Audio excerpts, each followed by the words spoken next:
Your favorite couples here so easily accessible.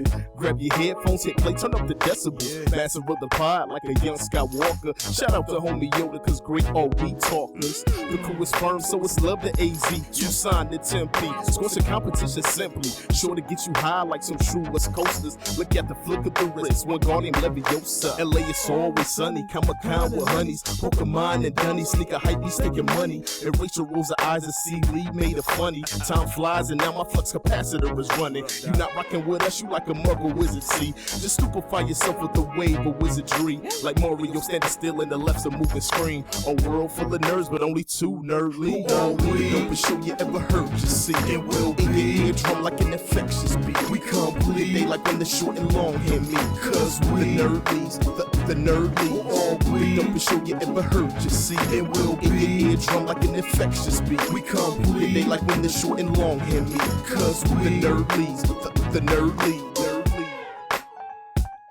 Hey everybody, this is Chris. I'm Rachel. And we are the Nerdlies. Hello. Hello. Did I say that backwards this time? I think I did. You did. God. It's a new year. It's fine. It's fine. Welcome to 2021, everybody. How's everybody doing? Hopefully you had a good new year, good holiday with your, whoever you live with or with your loved ones, whatever. We stayed at the house. Didn't really do much. Nope. Much like everybody else. But hopefully 2021 starting off okay for you guys. Obviously, we've had some, I'm just going to say weirdness going on. But it's going to be okay. We think. It remains to be seen. It remains to be seen. But yeah. So, in this episode, we're just going to go over some stuff that we didn't cover over the last couple weeks since we've been taking some time off because of holidays and stuff like that.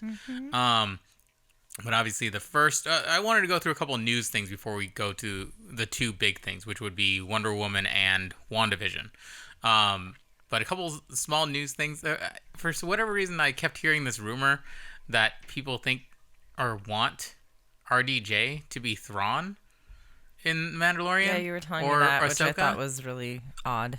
Yeah, what's your reaction to that? Because I think some people are very amped because obviously people love RDJ.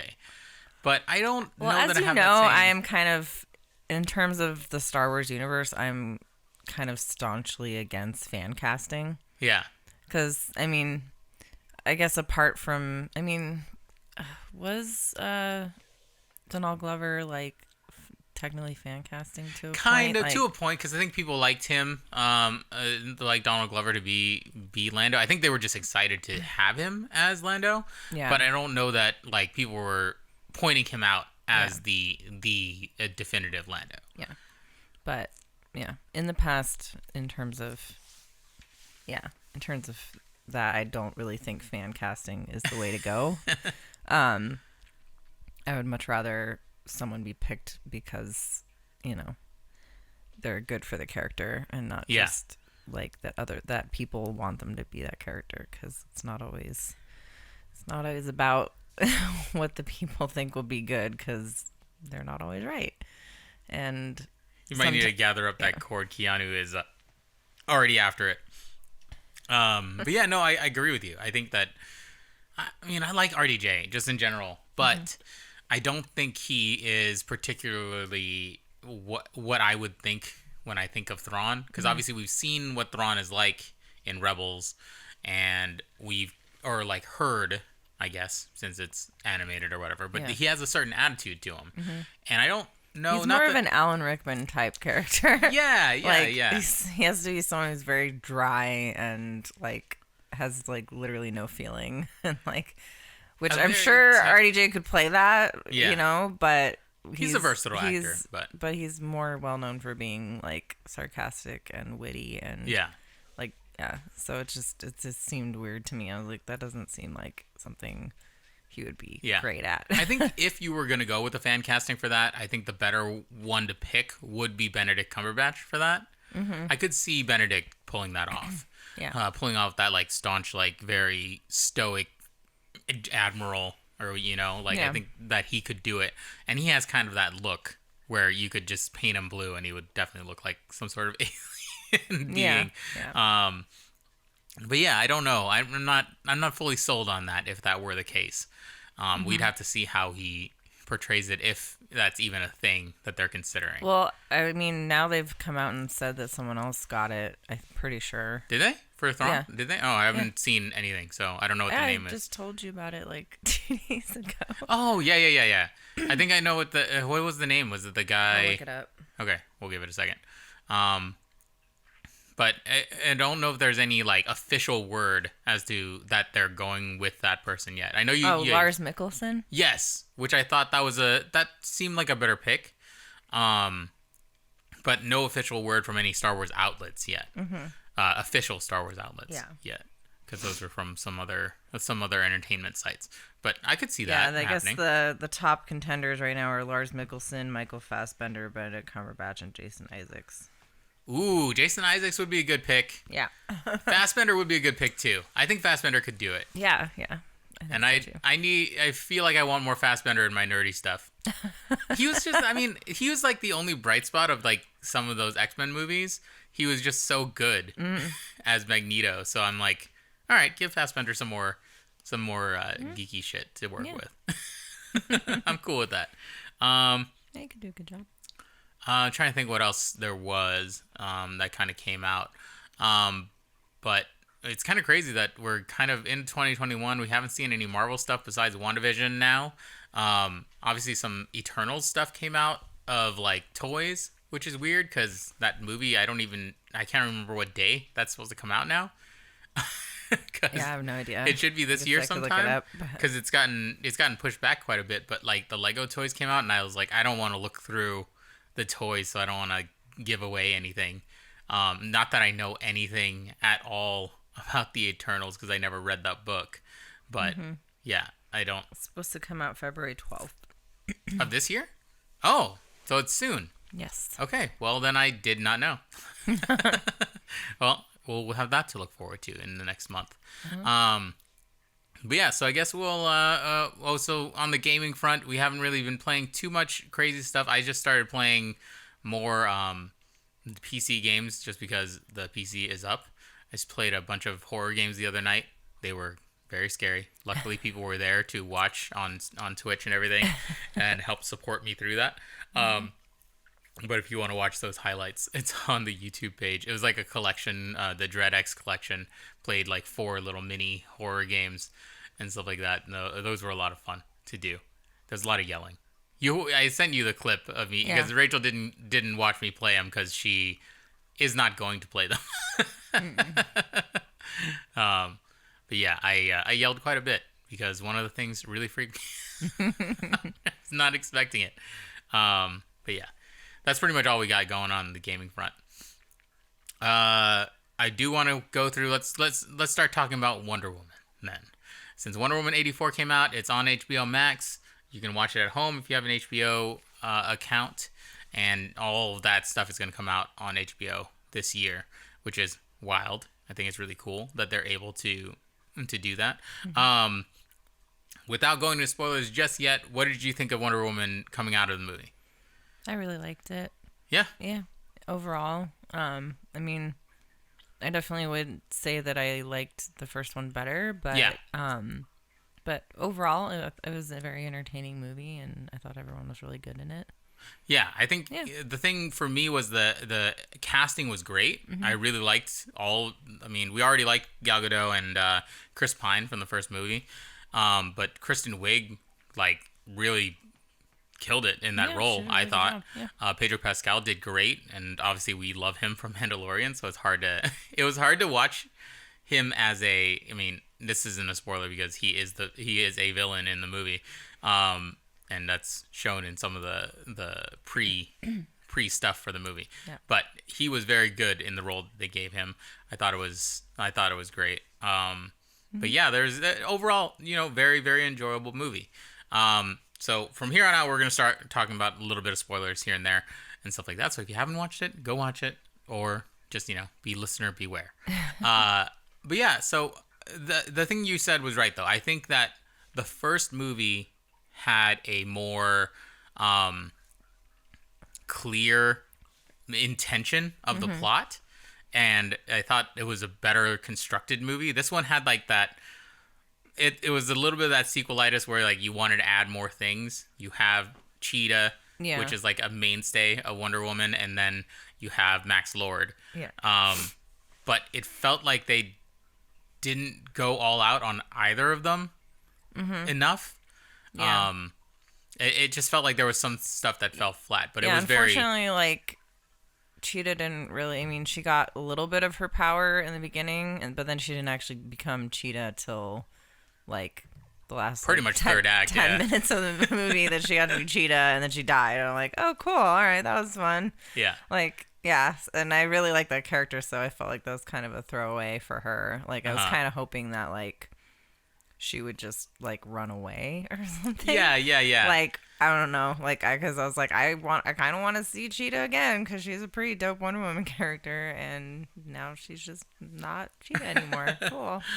I don't know. I was kind of disappointed with that. You know what was funny about Cheetah for me was like, there's that point where obviously she's going to become the villain because we know that Cheetah is a villain for this for Wonder Woman, and the moment that they, obviously she's, it's that comic book trope where Kristen Wiig is the nerdy scientist who no one pays attention to. They forget her name, all that stuff. It's a trope, and it works solely because they have the background of the 80s in there. But in any other context, it's just like, okay, we've seen this plenty of times before, right? Yeah. But my issue was, I think there was that point where you find out that she's gotten Wonder Woman's powers because of the way she made her wish. Yeah. And she has that moment where she confronts the same guy that was catcalling her and harassing her before and pretty much assaulted her before. And she like kicks his ass.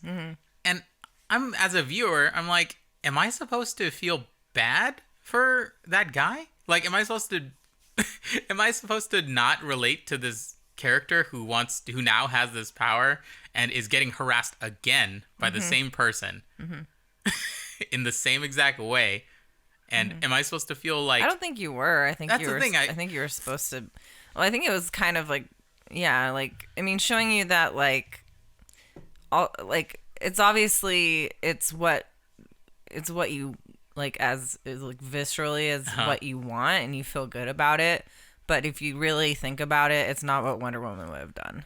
You're right. Like, she might have like kicked him away, but she wouldn't have gone after him more and like severely beaten him. Like, she wouldn't have let herself be controlled by her vengeance, I guess. Yeah, I get what you mean. I think that's kind of like it was a foreshadowing of like like, because Wonder Woman did kick his ass, to save her, but that was because she was doing it to save her. But she let him go. She didn't go kill him. Whereas like that's basically what Cheetah did. So I think that's kind of what that scene was meant to show, was that like she obviously like I really think it was kind of setting up her as like the person who would go the further person than, who's gonna be who's not emotionally in control of this, and it's also like she gets really empowered by it and is like, oh, I want to do more of this because this feels really good.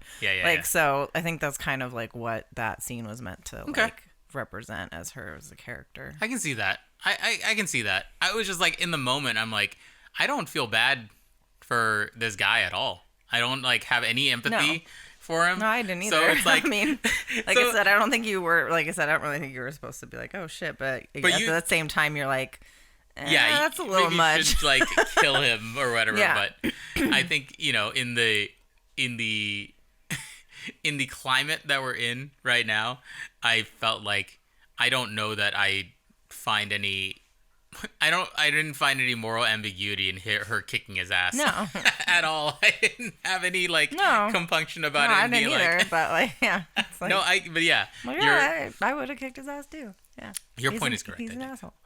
And didn't learn any, it's like, Oh, he didn't learn shit. You think you should, you get your ass kicked once, and then, you would have seen this person again and be like, oh shit, like maybe this lady's with her again or whatever. But Nope, just kept on going. So I'm like, all right, well, you deserve it. You're right. Let's talk a little bit about Max Lord, which is Pedro Pascal's character. I found it very interesting to have him be this, like, obviously it's kind of an allegory for what Trump is. Yeah. And Trump-like characters.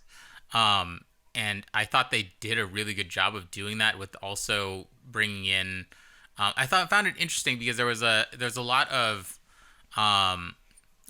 articles about how, and obviously I'm not Hispanic, so I can't really speak to all of this, but there's a lot of articles about how he was a Hispanic villain or whatever, Hispanic character, but he acted essentially like a white guy, and like it didn't really add too much to him that he was a Hispanic person, because like at the end you finally get to see like the background of who he was right at the end, because he's like a single father, has all this stuff going on. And I found it really interesting, like some of the think pieces that I found was like, it was kind of cool to see him, even though he is doing the whole Caucasian presenting thing, because that sometimes is the story of some Hispanic folks who think that's the way to success. They think that being like Caucasianized, and that you see that with a lot of like minority folks, sometimes that's the way you think you can be successful, is that you have to like me and my friend Santiago used to joke all the time, everybody act white, like we got to do it because you don't want to you don't want to cause a ruckus, everybody just act white for a second. But like it is interesting the kind of caveats behind that. I don't know that I don't fully agree that he shouldn't, or I don't fully agree that it was 100% a success, but I felt like there were caveats to it that made the character feel more real. The way that he although the only thing I think about the ending of the movie, and I think you felt, I don't know, we talked about it for like a second afterward the movie, but I felt like the consequences for him was not as dire as they should have been. Yeah. Because he still gets to go back and like hug his son, right? And I'm like, so like 30 seconds after this, somebody's going to arrest him, right? He's going to maximum security prison, right? Yeah. You want to hope that, but who knows? Yeah, because he's just like surrounded by all this like destruction, and and his kid's like, "I'm so proud of you, Daddy." It's like, you really shouldn't be, but no, I mean, I know you love your dad, but your dad did some bullshit. Your dad's an asshole. Let's be clear about this. Let's not sugarcoat it. Yeah. But yeah, like I think it's I would have liked to at least seen some sort of consequences for either of the villains. Yeah. Because unfortunately, yeah. Because like Cheetah just kind of sits there and it's like, oh, she doesn't have any powers anymore. All right, well, I guess that's nothing. Yeah. She just gets to slink back to her job and go back to being nobody. Yeah, it's like, okay, I mean, I guess I don't. She really fought she did beat up a couple of Secret Service agents, which was a really cool scene. Yeah. I loved that scene, just action wise. Yeah, I thought really that cool. scene was really cool. But I just like to see when I like when villains are a little bit relatable, but they still need to have the consequences. They still need to be like put away, or like something has to happen to them. And it just felt like really weird at the end of the movie to not do that. Yeah.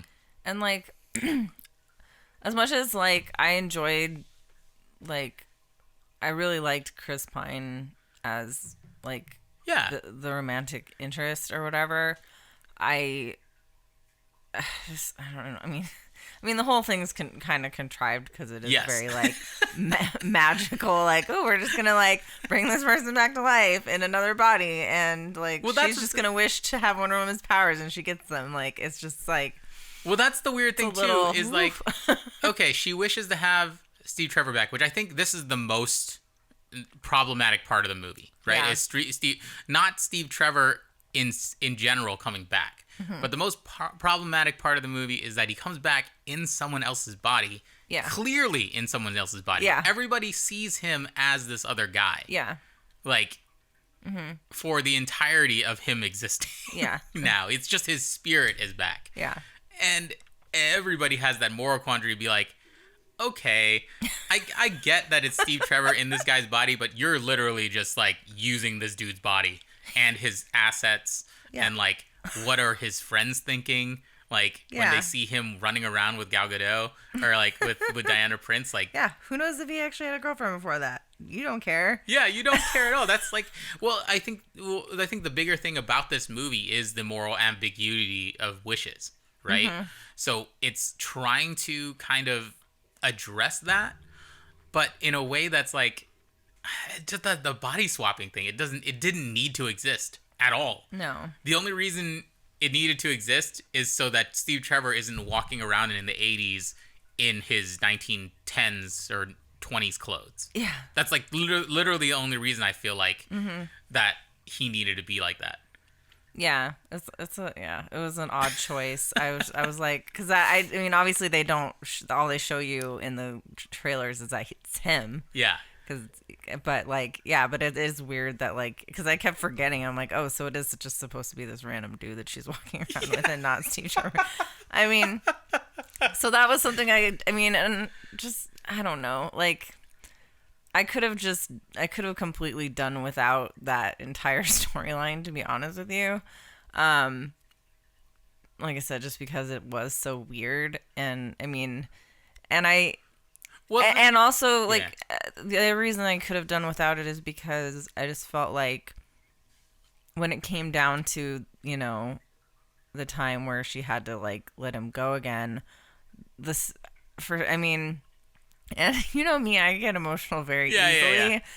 It just didn't hit me like at all. I was just like, yeah, of course, like he shouldn't be here. Like he's dead. Like, and he shouldn't be in this other dude's body. Like none of this should be happening. And it should be an easy and also choice for her. She's losing her powers, and that just fucks everything up for her because it's like. She's either gonna like start turning old and die or like something, but like there's a lot at stake here. Well, it's the thing that they were kind of going after how, you know, how Captain America is just obsessed with wanting to be back and being normal with Peggy. Yeah. Right? And that's honorable. It's a thing that you can do. Mm-hmm. I think it makes more sense if she's at the end of her career, right? Mm-hmm. Like, you think that she's like, because like Captain America went through all of those things and then finally, okay, this is the opportunity I'm going to take to live the normal life and be with Peggy. Mm-hmm. In this aspect, it's like, this is like, in our viewer review, this is like her third or second mission technically in her like, or second huge threat in her career of like the movies. So like, it's kind of like with Spider-Man, where like they constantly had the Sam Raimi Spider-Man. They constantly had Peter Parker not want to be Spider-Man anymore, and it was like, that fucking sucks. I just want him to be Spider-Man. Yeah. Like, I want Wonder Woman to be Wonder Woman. So some of this is like, yeah, let him go. He was dead. You lasted for however many years without him. Yeah. Like, it should be easy for you. You know the world is under threat. You are a superhero. Like, I get that he was your love and all that, but it's been what, like fucking 50 years? You haven't dated anybody since then? You gotta let that shit go. Man. Look at you. Come on. That's funny. Anyway. Yeah. No, but I agree. I think that, you know, it could have been done so much easier without the body swap. Or it could have been done without the body swap. Plus, it just didn't feel like a very consequential way to like get her to be like the hero. It felt very weird. Yeah. Like, I don't know. Like, I mean, not that I'm not gonna say I could think of any better storyline or thing that she could have wished for and then had to like take back, but like, yeah, like I almost like. In some ways, I almost wish she had wished like her mother to come back or something. Like, I don't know, or like, yeah, I don't really know. Well, and it's one of those things where it's like it's really weird that, or even like the way that the Hippolyta, like, because they they show that whole beginning part of like her with like Hippolyta and like and her having to tell her like, you know, you can't cheat your way out of things. Yeah. So I almost feel like it would have been more emotionally impactful if Hippolyta had come back and then she had to let Hippolyta go again. Yeah. and then maybe that. I mean, it's but so like no, at the same, but yeah, it's like who knows. It's one of those things like you could write it a whole bunch of different ways, which is why people take so much issue with it. And you know, it was just a weird thing. It's a weird thing that I was like not super into. And afterwards, it just adds more and more questions. Yeah. And that's the thing you don't want out of a plot is that you have to have people think like, okay, did she need to do that? Did they need to do this? No. Yeah. But a couple things we did love, just because it's a Wonder Woman thing. I think the premise of it was contrived of how they got to it, but the fact that they actually did an invisible jet. Yeah, that was cool. 100% cool like, to hell me. Yeah, that's dope. It was weird the way that they made it because obviously he's a pilot. Yes, this is a 1980s fighter jet, sir. Well, and also someone pointed out. Someone kind of pointed out too, like what jet has two side-by-side seats? That too. What Air Force jet has side-by-side seats? And also, whatever. Also, why is it fueled up completely at the Air and Space Museum? Yeah. So, contrived, yes. Yeah. But I did love the moment when she does turn it invisible. I think that's really, really cool. I thought it was fun. Yeah. And the other one was obviously the cameo that they did with Linda Carter. Yeah. Which I recognized immediately. Yeah, somehow. Crazy how. Yeah. I was like, what are you talking about? I was like, as soon as they did the little flashback scene about the ancient hero that had this armor, I was like, that looks, for some reason, it's something about her eyes and like the nose bridge and all stuff. That's all they showed of her facial features. And I was like, that looks like Linda Carter to me. And then they finally did the post-credit scene where you actually see that she's alive, which is also weird because does that have any consequences for the third movie or whatever, like for her run, or is she just living normally on the outskirts of something? She's just gonna get called up somehow. Who knows? Yeah. Like, it was just cool. I was just happy to see Linda Carter be part of the film franchise family. I think that's a really cool gesture from the filmmakers, and it shows that they love the character and all that stuff. What did you think about the 80s like thing overall? Do you feel like they utilized it well enough, or do you feel like it was just kind of like an excuse to do certain costumes? I mean, yeah, I don't know. Like, it was okay, but like, yeah, I don't know that it was like hugely necessary. Because just because they called it Wonder Woman 84, you're just thinking like, oh, they're gonna go real big on 80s references, 80s things, which they did to an extent. Yeah. Like, he's wearing a members only jacket. A thing is, one of the first action sequences is at a mall. But like, aside from just this storyline could have happened at any time. Yeah, honestly. It could have been 80s, 90s, 70s. Like, you could have just adjusted. It was a sliding scale. So like, the 80s backdrop was just kind of like, okay, we know you guys like 80s right now. let's throw that in there. But yeah, I don't know. It was a pretty good follow up. I was happy to see it on, especially getting to just see it at home. I think that's a really cool thing that they're doing. And man, we saw the trailer that had like all of the Netflix stuff next year. That looks incredible. Yeah. So it's it's gonna be an interesting 2021 for entertainment in general. So I would give Wonder Woman probably about like a B minus. Yeah. I think I'm about there. Safe, yeah. I think I didn't hate it. I thought it had a lot of really good moments, and like I just love watching Gal Gadot be Wonder Woman, and like the action sequences are always really, really great. So yeah, I didn't mind that at all. Yeah, and the aesthetic is, it is a beautifully shot movie. Some of the action sequences are beautiful. Just the mall action sequence was cool. The road sequence where they're fighting on the trucks, really, really cool. The White House sequence, which was almost just as cool as the X-Men 2 White House sequence. Like, I think that one is a really cool action sequence, especially introducing Cheetah and her full powers. I did find the end to be a little bit like it's a little anticlimactic, just like the first movie, because it's like, okay, you get him with the truth, lasso of truth, which, you know, you have to utilize all of the things that are Wonder Woman, but I felt like there could have been a little bit more, something a little more bitey for the end sequence. Yeah. I'm like, and you really expect me to believe, like, you got the entire world to just be like, okay, I'll go back. Yeah. Just from a speech? Like, nah. Humanity is not that good. I'm sorry, but because I'm like, I'm just wondering if it was supposed to imply that, like, she was, like, harvesting the power of the lasso of truth to, like to everybody or something. I think it was kind of showing that she could speak through the lasso of truth through him to speak to everyone, so that everyone could hear her words about. But I mean, like, is the power, like, was the power of the lasso, like, hitting everybody, and that's why they changed their mind? Yeah, I don't know. Because I'm like, that. I feel like that is the only way that could have really happened. Because I'm like, just a speech alone isn't gonna make everyone be like, oh, okay.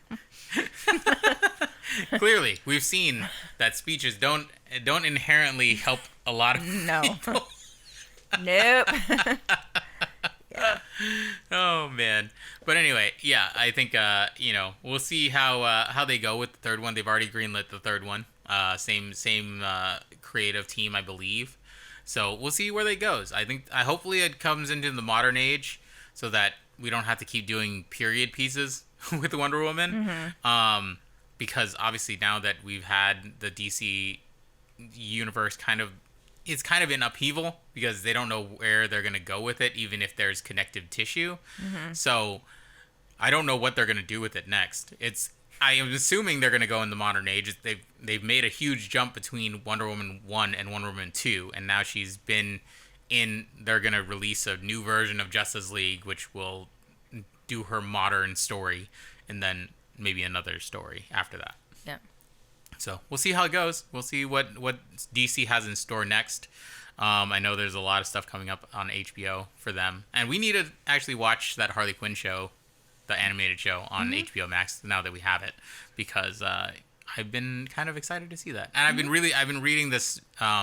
There's a series with her in the comics right now. It's called Batman White Knight Harley Quinn. And it's incredible so far. I love that series. So if you haven't checked out that comic book series, I highly suggest it. I am not. I'm not inherently on the Harley Quinn train like so many people are. Like, I don't know. I just I think she's a cool character, but like I don't know. I think maybe because so many girls are just like obsessed with her, like I'm just kind of like. I think it's your natural tendency to not go with the flow. This is your 98 degrees effect. To a point, but yeah, no, I get what you're saying. Still, it's like she's not inherently a great person. Yeah, which I think she doesn't make great choices. Which I think that's what they explores a little bit. Plus, there's Poison Ivy in that series, so I think it's kind of fun. Yeah. This is What the Smut, a podcast where we read and talk about paranormal erotica novels. I think you mean paranormal romance novels. How about some of both? So you don't have to. Hey guys, I think we should do a paranormal erotica podcast. I guess so. I know how to read. Why smut?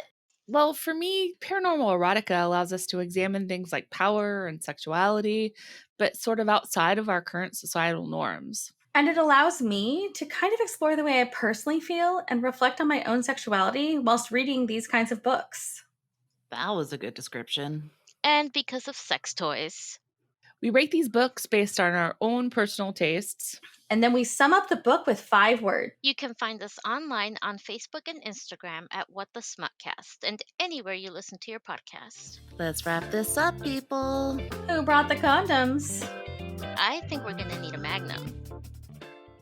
So the next thing I wanted to talk about is obviously the Marvel thing of the week and of basically all of this last year.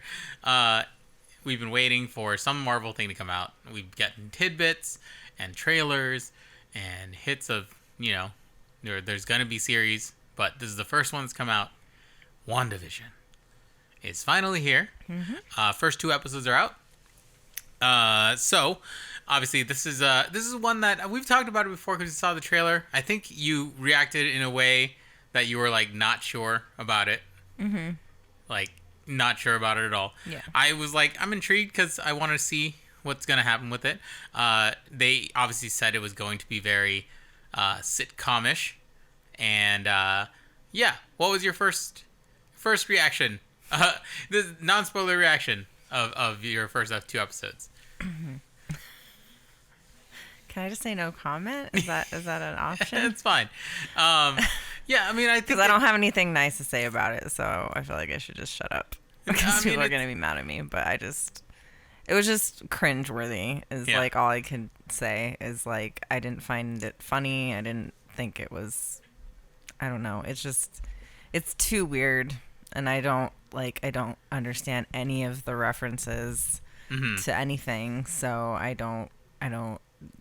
just don't get it. So I guess that's probably why I don't like it. I understand that this isn't like, and I get what they're going for, and I know that it's leading to something, but I just find it, I just don't find it funny, and I don't find it all that, like, I just find it slow, I guess. I gotcha. That's about all I can say about it. Yeah, I thought that was kind of my reaction too. I know that it's leading to a bigger picture, which is why I'm like, I'm going to hang with it because there's something else going on. I will say that one of the things my friend said, Brian sent me this. It was a tweet that said, Marvel said that WandaVision is based on old sitcoms. It's going to have a lot of sitcom stuff. And then people watch the first episode and it's like, why is it such a sitcom? Which I'm like, yeah, I kind of had that feeling too. It was like, why is it such a sitcom? But we'll get into what we're talking about. The thing is like, yeah, it's like it's not even like it's a modern, like it's not even, doesn't have the humor of a modern sitcom. It has the modern of an old sitcom, and there's a reason that like we don't watch those sitcoms anymore because it's just not like, it's old, it's outdated, it's antiquated, like people don't talk like that anymore, like all of the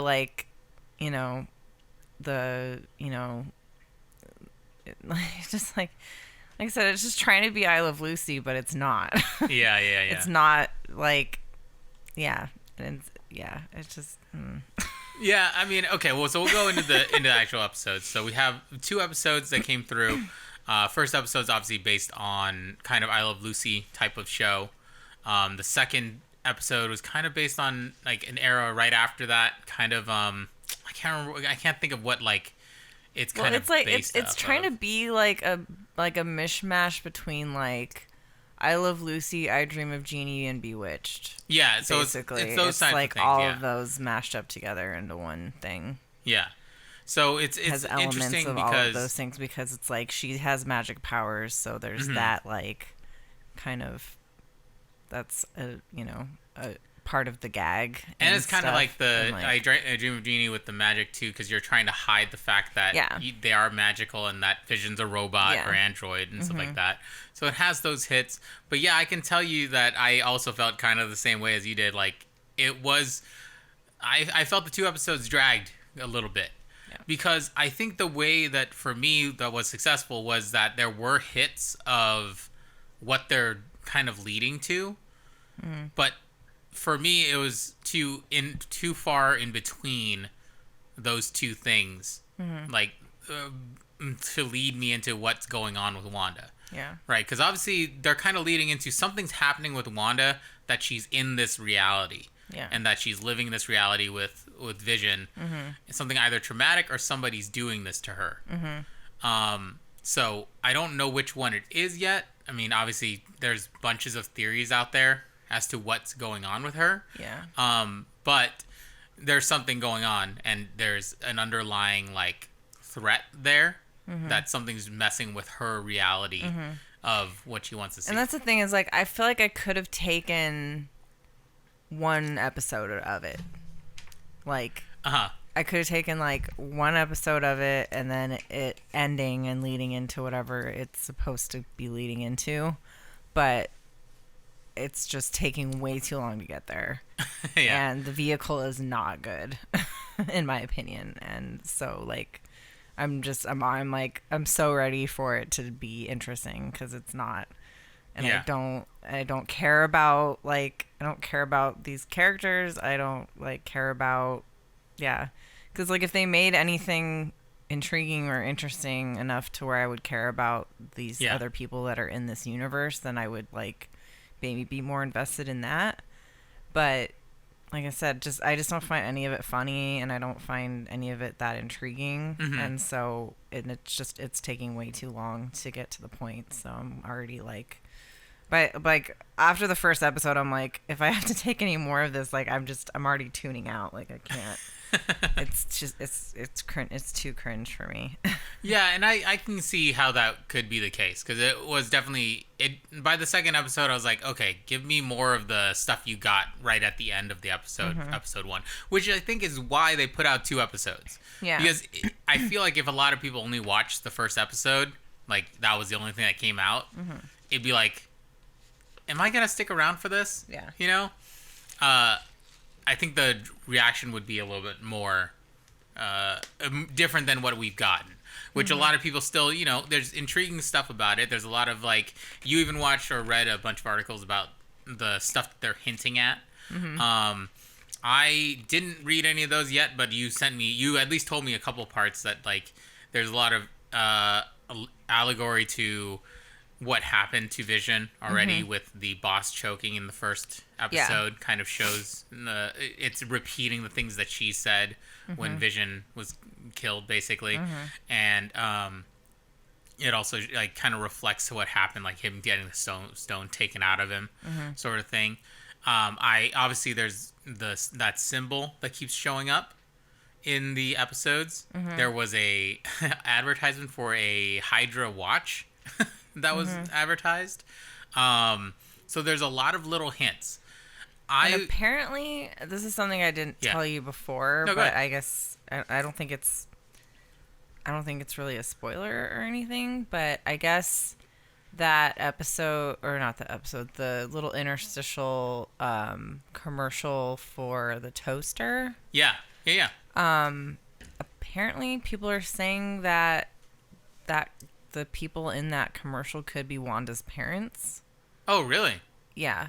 And I forget why, because they said that you see them in another scene earlier or something too, but like the way that they're, like, something about them and the way they're interacting with the item or something is like some kind of foreshadowing that it could have been her parents or something. Interesting.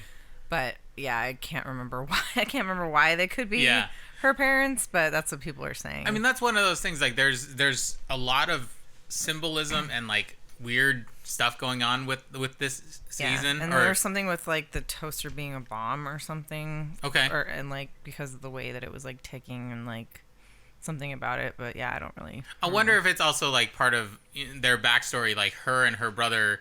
They tell that story in Age of Ultron where they were waiting for that bomb to explode in their house after it got dropped on them. Oh, I didn't. Or whatever. I didn't remember that. Yeah, it's one of the things they say to Ultron, like, when they meet Ultron, that basically, and they were in their house and a Stark bomb basically.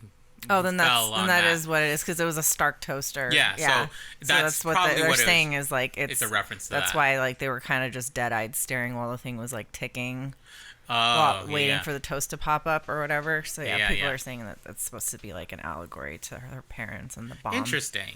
I wouldn't have picked up on it. That's just one of those things I like, okay, maybe the series has more to offer than I think, because I haven't dove into all of that other stuff. But there's a, you know, it's more for the comic book fans or the people who are into doing all that. I think I guess if you know about the symbol and the association that is in charge of it, then I think what is happening to her makes more sense. But I don't know anything about it or what it means, because I don't know anything about exactly. Which is fine. But like. But at the same time, it's like, you got to know that, like, there are people watching this that only know the movies. Yeah. And so you've got to give them a little more to go off of than that. Yeah. Like, I don't need you to like completely hold my hand, but like things need to be explained at some point. Well, like, and that's what I think Mandalorian does a little bit better than most series, because they obviously give you the hits of this is Bo-Katan or whatever. Like, that's going to be exciting for people, but they then go into an explanation of who Bo-Katan is, and then tell you exactly what's going on. Which I think, if I can give them, if just giving them credit because we haven't seen the rest of the series yet, I'm assuming they're going to do as they reveal more and more throughout the series, which is why I'm like, okay, I'm still intrigued because I want to know how this ends up. Because I know that there's some other thing going on with it, so I'm going to stick with it. Now, if I didn't have any care for the Marvel Universe, like at all, would I want to stick with it? I might be hard pressed to keep sticking with it because I don't know what the hell's happening. And it does kind of give you, it makes the audience have to do their reading a little more, which is sometimes maybe too much of an ask. Sometimes it's a cool ask to do because then they do a little more work, dive into it, maybe buy comics, maybe do whatever. They're maybe trying to bank on that. I will say that they should have. I wanted a little bit more hints at what's going on with her, because I found those parts, even though there was only like 3 or 4 scenes that really gave you, especially first episode, there was only really one, which was the part where the boss is choking. That's the only time where you see like, okay, the reality is kind of blatant. Yeah, it's blatant that like this isn't right. Like there's no reason that like this woman should be this like weirdly happy that her husband's choking. Like it doesn't make any sense. Yeah. Like, and she's just kind of frozen in fear. Wanda is. Yeah. So there needs to be more impending feeling to me to make the episodes push along a little bit more.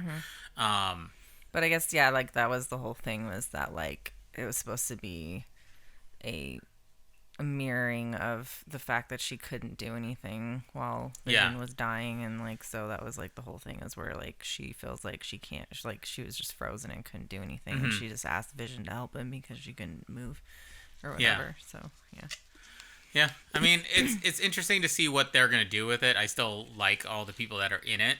I think even though the dialogue was cringeworthy, as we were saying, like the whole I Love Lucy thing, especially the first episode. I think the second episode toned it down just a little bit, just enough to kind of get through. But the first episode was insane. The actress that plays the neighbor, and I can't remember her name offhand. It's like, I think it's Catherine Hahn. Catherine Hahn. Yes, you're correct. She, who someone told me I look like, and I'm like, you're fucking smoking crack right now. I don't believe that to be true at all, but whatever, it's fine. She's nice. But I think honestly, for these like interstitial things of like different types of sitcoms, I think she's pretty perfect.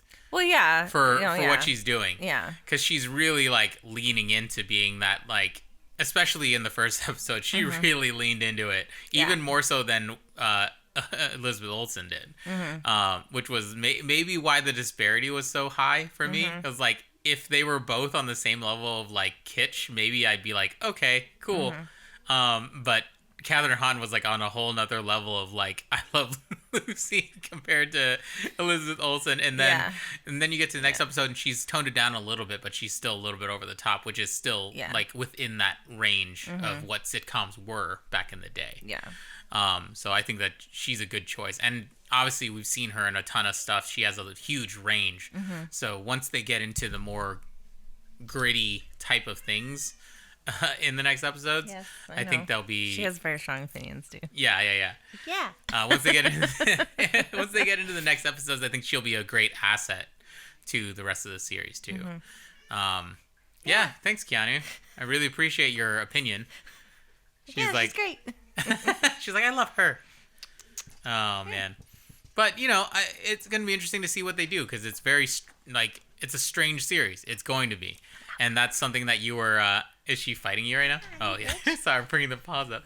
But yeah, like it's gonna be a strange series. They're a strange couple, So I think that there's going to be a lot of weirdness, but I do want them to give me the through line a little bit more rather than, I mean, I like the sitcom stuff from time to time. Like, the only thing I could think of is, like, the first episode especially made me think of when they did the fake TV shows in 30 Rock for the live show, remember? Oh, yeah, yeah. So I was thinking of that. A little bit, But yeah. it's like those were for like 10 to 30 seconds, and Yeah, they're and that's clearly parodies. That's the thing, is it's just like, it just goes on way too long, and I'm like, yeah, like, that's funny, I love it, funny, but like, I can't.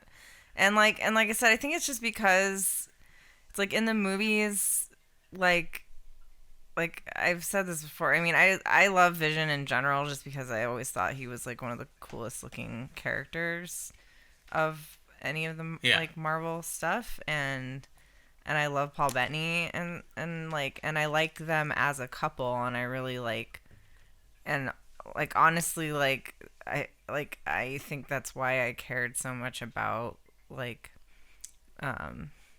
about was it Endgame? Infinity War when he dies, yeah.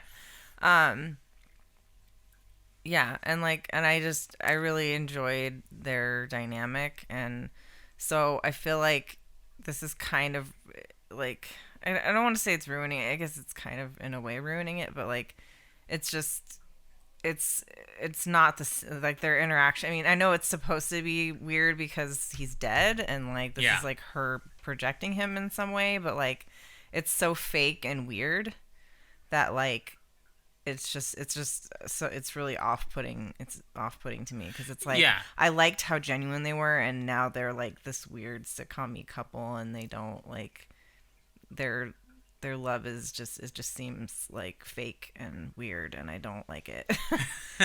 So I can see that. Yeah. So it's just, I guess it's like, it's like kind of slightly upsetting me, and I'm just like, I just want it to not be like this. Like, I don't like that. Yeah. I don't like it.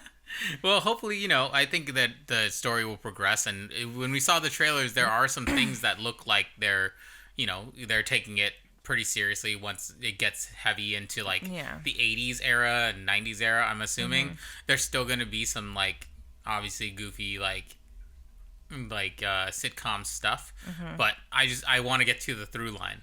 So we'll see how it goes. I'm still excited to see it no matter what it turns out to be. Almost somehow because someone was talking about the pregnancy thing, and I'm like, I almost completely missed that was the thing that they showed. Yeah.